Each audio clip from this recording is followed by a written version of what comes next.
Welcome to the Old Time Radio Westerns. I'm your host, Andrew Rhynes, and I'm excited to bring you another episode. This is one of over 80 episodes released monthly for your enjoyment.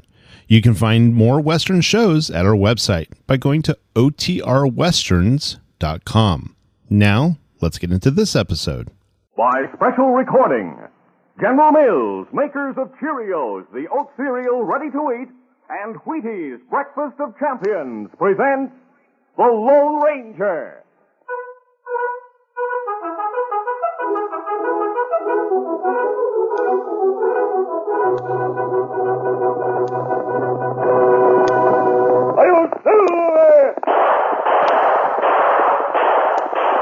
A fiery horse with the speed of light, a cloud of dust, and a haughty Hi-Yo Silver, the Lone Ranger.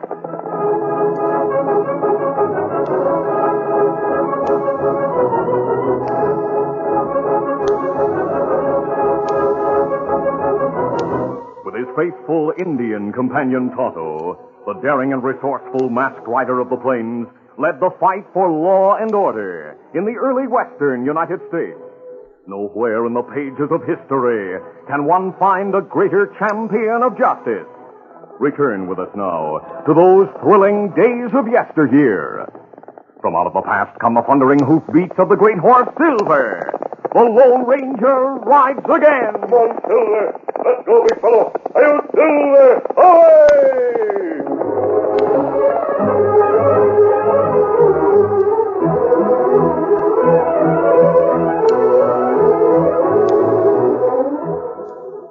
Cowboy Tom is a boy of 6. He knows all kinds of cowboy tricks. He can rope a steer because he knows he's got go power from Cheerios. Yes, he's got go power. There he goes. He's feeling his Cheerios, Cheerios, Cheerios. Sure, Cheerios, the cereal that's fun to eat because it's shaped like little letter O's. The only ready-to-eat oat cereal with this fresh toasted oat flavor. And listen, every delicious spoonful of Cheerios and milk is real muscle-building food. Each spoonful contains vitamins, minerals, and proteins your body needs. Yes, the good things in a Cheerios breakfast do good things for your body. Help you have healthy nerves, good red blood, strong bones and muscles. Yes, Cheerios is made to give you real go power. So every morning, get going and keep going with Cheerios. Then you'll hear people say, he's feeling his Cheerios.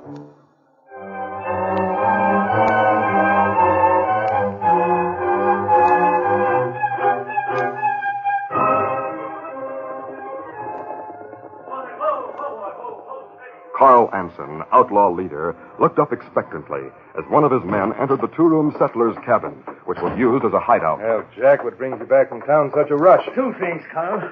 First, I heard a deputy marshal from south of here telling the sheriff a certain masked man who helps the law was out to trail the Anson gang. What? Yeah. And second, a message came through from Pedro. He's on his way here to join us. Here's the message. Thanks. Jack Drake, care Station Master, Lakeland, Texas. How do you know your name? Well, I reckon Jim told him. I never met Pedro, but Jim knew him in prison. Now, let's see what he says. A mutual friend tells me you work for a man who might have a job for me. I shall arrive at his place in a day or two. Jim has told me how to get there.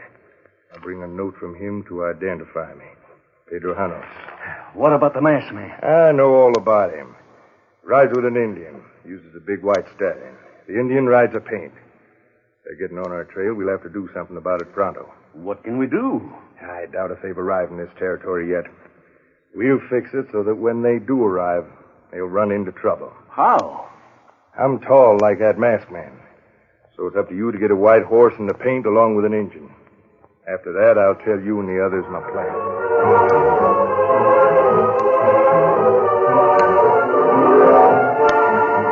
That night, the entire gang of 8 men were gathered in the living room of the cabin. Hey, Jack, where's Carl? He'll be here soon. What's he planning for tonight? Yeah, what's going on? You wait and see. Reach, Charlie! Hey, look, a masked outfit. An Indian with him. Take it easy, men. It's Carl. Yes, sir, I fooled you that time. What's the idea? Well, a certain masked hombre and his Indian friend are heading for this territory to get a line on us for the law. I aim to get them in wrong with the law before they get here. Now get your horses and hit leather. I want to leave for town right away. All right.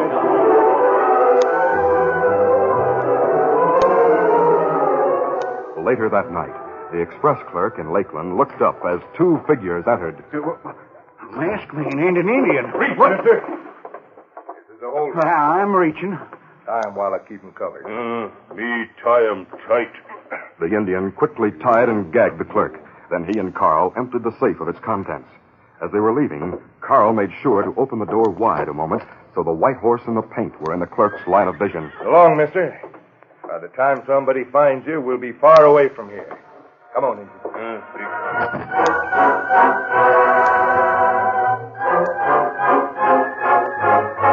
Half an hour later, a customer entered the office and released the clerk, who immediately reported the robbery to the sheriff. You say they were a masked man and an Indian? That's right, Sheriff. Yes? The masked man was a tall, well-built hombre. When they opened the door to leave, I caught sight of a white horse and a paint outside. Jumping catfish. It doesn't seem possible. What doesn't? I was just thinking out loud. I'll form a posse and try to pick up the trail of those hombres. Carl and the others expertly covered their trail, so the sheriff and his posse gave up the search and returned to town. Meanwhile, in the hills outside of Rockton, a town 20 miles south of Lakeland, the Lone Ranger and Tonto rode the trail northward. As they rounded a bend, a horseman with drawn gun barred their way. Stop where you are, senores. You're covered. I have noticed you have been behind me for many miles, senores. I say to myself, maybe they are following Pedro. Then I remember something. A masked man and Indian who helped the law put my friend Jim Pender into prison. So you're a friend of Pender's, huh? But of course, amigo, and I have decided to settle things for him with you and that Indian. I will not wait any longer. This is it. Hold it! Oh. That's plenty fast shot, Kimasabi. Easy, steady, big fella. Easy, fella. Hit him in the shoulder. Knocked out from fall. Search him, Tonto, and take his gun. Then we'll bandage his wound. Here, letter. Oh, let me see. Dear Carl, this will introduce Pedro Janos, my former cellmate. He'll take my place in the gang. Pedro's a fine gunman and will do his part well, Jim. That note to outlaw leader. Sound like. Yes, I think so. To Carl Anson, the man whose gang we're hunting. There's a crude map on the back of the note, evidently showing the way to Anson's hideout. You give note to Sheriff in Lakeland, maybe? Not right away. This man, Tonto, I'll disguise myself to look like him. Take his horse and ride to the hideout as Pedro. Oh, that's plenty risky. I don't think so. You take him to the sheriff in Rockton. When you meet me later, I'll be disguised as Pedro. Then we'll ride on to the territory near Lakeland.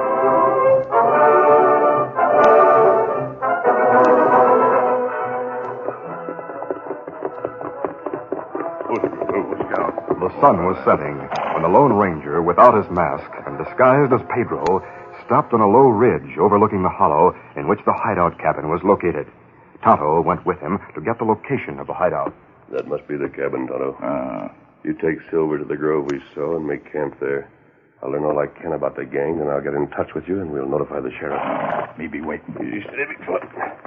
I'll mount Pedro's horse and ride down the slope. There's sure to be a guard near the cabin. Stay with Tonto, Silver. And me wait.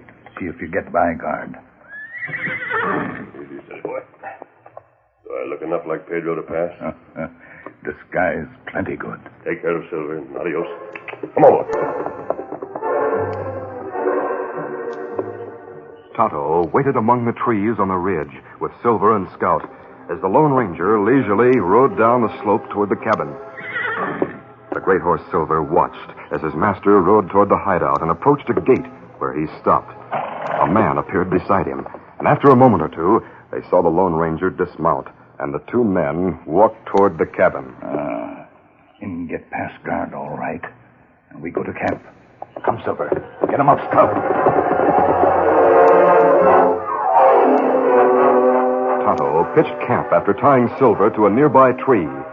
Then the Indian went to the town of Lakeland for a few supplies. He dismounted at the hitch rack. Oh, Scout. Oh, fella. Oh. Easy, Scout. All right, Easy, reach, fella. Injun. Don't move. Oh. Why you hold gun on me? You ought to know. I saw you entering town on that paint, and I ran for the sheriff. I'm taking you to jail, Injun, for your part in the express office hold up a couple of nights ago. Oh, that's not true. Me just come to town. Who you're talking in my office. Come on, start walking. A short time later, in the sheriff's office, Tonto tried to explain. It's not true. We hold up the express office. You mean you don't have a mask, friend, eh? We have friend who wear mask in Lone Ranger. The Lone Ranger, you say. Where is he now? Well, we can't tell right now. Look, Injun. If you get that masked man here, and he proves what you say, all right. But until then, I'll have to take you into custody. I'm keeping you here in jail. In the meantime, the Lone Ranger had been accepted as Pedro Janos by Carl Anson on the strength of his appearance and the note he brought. Carl was discussing the gang with him. Yeah, Pedro. Had 2 new men join up just the other day. Jim sent them to me, same as he did you. You have a large number of hombres in the gang, no? 10, counting you and myself. You seem to be clever enough to evade the law, Senor Carl. We have the local sheriff running around in circles. Can I speak to you a minute? Yeah, sure. I'll be right back, Pedro. See? Let's step outside. What's up, Jack? The Indian who rides with a masked man has been caught and put in jail. Oh, so they've reached this territory, huh? Yeah. The Indian won't tell where the masked man is. He's still on the loose. Well, don't worry. He'll be concerned about getting his Indian friend out of jail. Well, we'll keep our eyes open in case he comes snooping around. Make sure somebody's guarding the front and back approaches of this camp. Right. And, no use saying anything in front of Pedro, huh? Right, boss. Jack just brought a little news from town, Pedro. Something private. But of course, Senor. Oh, by the way, Pedro, if you ever meet a masked hombre on a big white stallion with fancy riding gear, don't hesitate a second. Just draw and shoot to kill.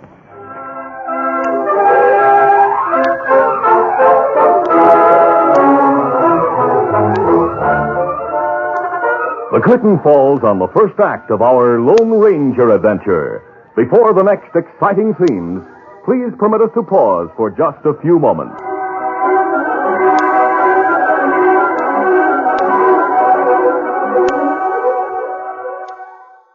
Hey there, get a load of this terrific offer. Now you can get a copy of a real, genuine, original Confederate bill free in each specially marked package of Cheerios.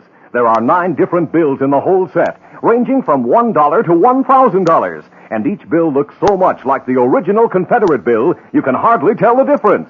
Say, won't you and your gang have fun with these?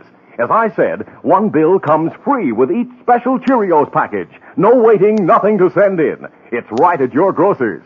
If you get a $2 bill in your first package, you may get a $500 bill in the next, and so on. It's easy to collect the whole set of 9 different bills. And I bet you'll want to be the first in your neighborhood to have them all. And you'll have something else that's good, too. Cheerios. Seems everybody loves that wonderful toasted oat flavor. And everybody needs the Go Power Cheerios gives.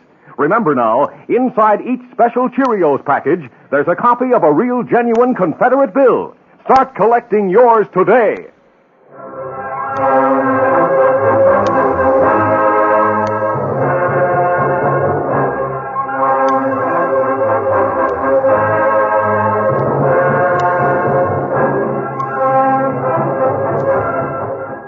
Now to continue. At the camp Tonto had made the previous evening, the Lone Ranger's loyal horse, Silver, waited patiently for the Indian's return. As time went on, Silver became restless. It was only on rare occasions that he was tied to a tree as he was now, and never before had his wants been neglected. Hours passed, and he became lonely and very thirsty.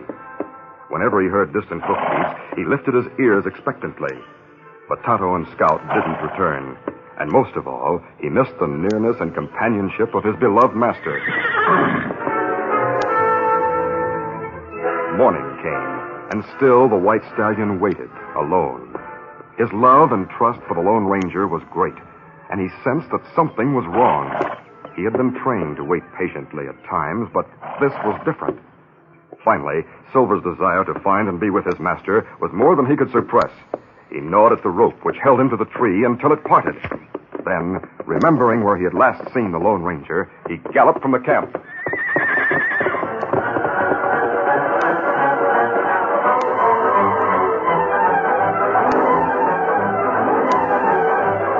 At the hideout, Carl was talking to his right-hand man, Jack. Jack, what do you think of the three hombres Jim sent us? Well, I've been watching them, Carl. Seem to be all right. Each of them is tall, well set up, and according to Jim, quick on the draw. Yeah, Jim knows how to pick 'em all right.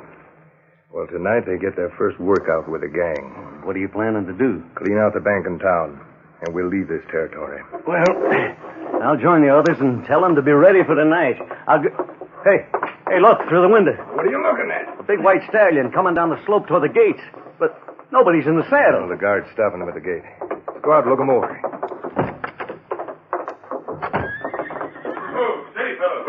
Jack, I've seen that stallion before. Look at that fancy riding gear. He's the masked man's horse. Holy cats. The masked man must have been thrown or something. If we backtrack... No, I don't think anything happened to the masked man. His stallion wouldn't come here if something did. He'd go back to the Lone Ranger's camp. Well, then what do you make of it? I got a feeling this stallion came here because his owner is around here somewhere. How can that be? I'm beginning to think one of the three new hombres who joined us in the last few days is really the Lone Ranger. Oh, you're loco. No, I'm not. Each one of us is tall and well built. I'll get those three new hombres outside and have them line up. When I call you, bring the horse. Then let him loose. I figure he'll go straight to his master.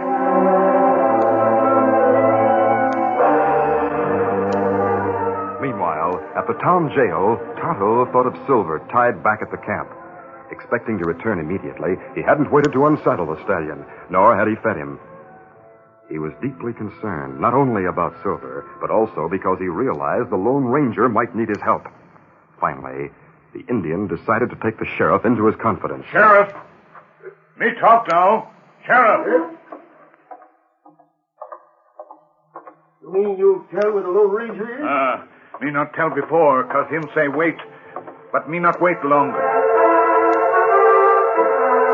Briefly, Tonto told what had taken place and where the Lone Ranger had gone. When he finished, the sheriff exclaimed, Great day, why didn't you tell me before? If those gunmen find out who he is, they'll plug him. Me think it good you get posse and go to hideout. That's what I'll do, and I'll take you along to show the way. But if this is a trick... It's not trick, Sheriff. Me tell true. All right, then. I'll get you out of there.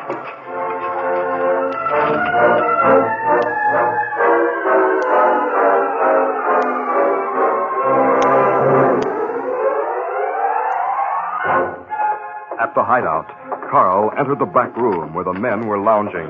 Pedro, I want you, Pete, and Joe to come outside. Of course, Senor Carl. The rest of you come along, too. I'm going to try an interesting experiment. Pedro, Pete, and Joe, go outside, set up a target against a big cottonwood tree that you see out the side window. I want to see how well you men can shoot. I'll meet you at the side of the cabin in a few minutes. Just as you say, Senor. Come along, Pete, Joe. Right. Now, listen, the rest of you. Come out there and be ready to draw when I give the signal. One of those hombres is really the Lone Ranger. What? How do you know? Which one is he? You'll soon find out. Come on.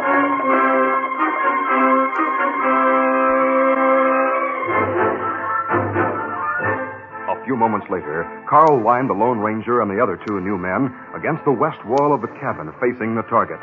The rest of the gang stood watching them expectantly. Then Carl called out, Jack, we're ready.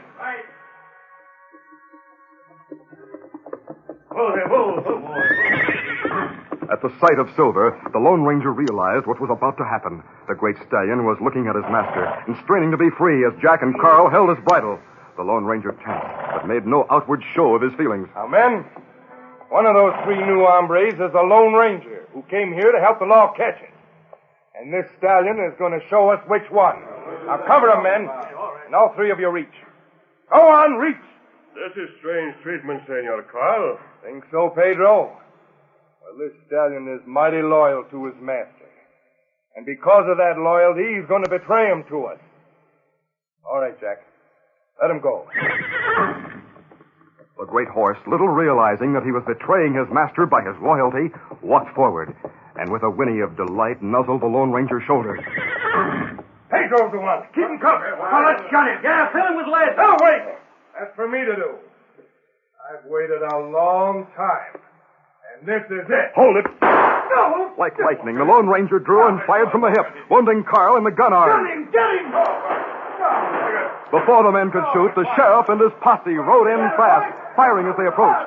The outlaws turned in panic to fight off the oncoming posse. As the posse rode in, the Lone Ranger ran around the corner of the cabin, leading Silver out of the line of fire. From his vantage point, the masked man opened fire on the outlaws, putting them between him and the posse. After several of the outlaws were wounded, they realized they had no chance and finally threw down their guns. Wait, we give up. We give up. All right, get their guns and keep them covered, men. You all right, Kimasabi? Yes, Tonto. The Silver came here and He tell you about that.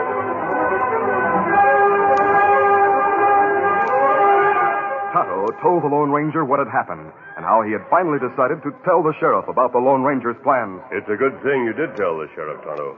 The posse arrived just in time. Mister, you sure don't look like I think the masked man should look.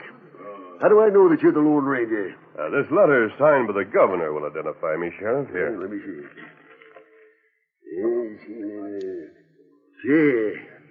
This is good enough for me. We would have shot down that Lone Ranger, Carl, if you hadn't insisted on doing it yourself. Oh, shut up. Don't tell me to shut up. You're the one who thinks he's so doggone smart. You figured that by posing as the masked man who robbed the bank the other night, you'd get him into trouble. But he turned out to be smarter than you are. Well, that's it, Hanson's the one who posed as a masked man in that holdup. I'm sorry, Injun, for holding you in jail. That all right. Hey, men, manage their wounds and we'll get them to jail. Some of you keep them covered every minute. Sheriff, you seem to have enough men to handle him. Yes. I'll go back to camp with Tonto and get rid of this disguise. We'll stop in to see you before we leave the territory. Adios, everyone. Adios. Easy, Scout, easy, fella. Well, by golly, there goes a real man. Seems like he fool dancing and there's men aplenty. Someday, crazy galoots like you crooks are going to realize you'll never get the best of the Lone Ranger.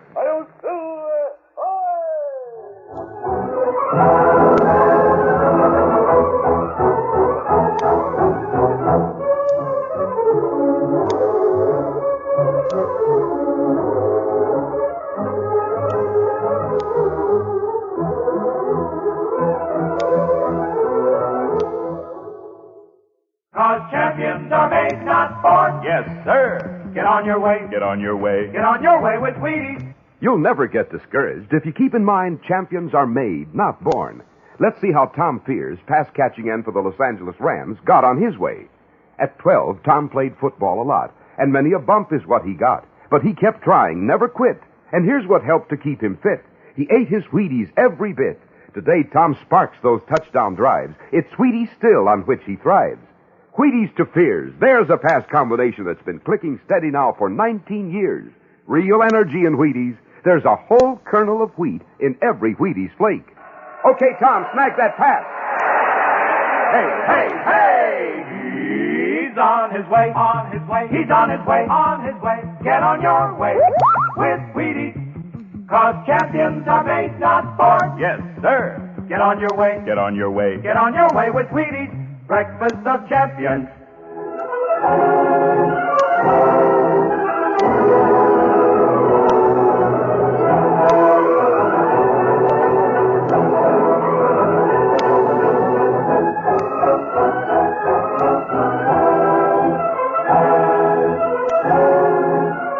The Lone Ranger, a copyrighted feature of the Lone Ranger Incorporated, is created by George W. Trendle. Produced by Trendle Campbell Muir Incorporated, directed by Charles D. Livingston, and edited by Fran Striker.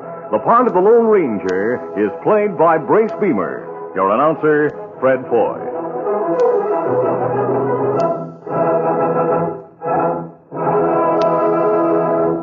The Lone Ranger is brought to you by General Mills every Monday, Wednesday, and Friday at this same time. Be sure to listen. This recorded program has come to you from Detroit. This is ABC Radio Network.